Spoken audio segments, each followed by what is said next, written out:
The so-called honeymoon killer Gabe Watson faces an uncertain future after his release from a Queensland prison.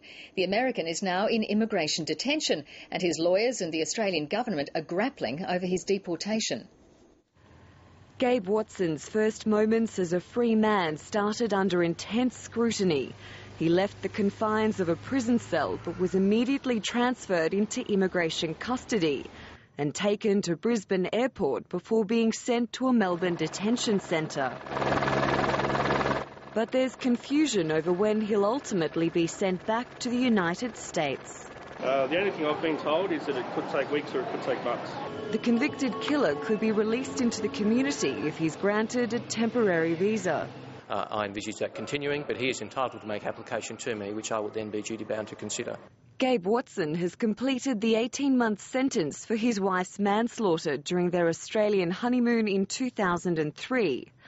Authorities in his home state of Alabama want to charge him over Tina Watson's death, and they've promised he won't face execution if convicted.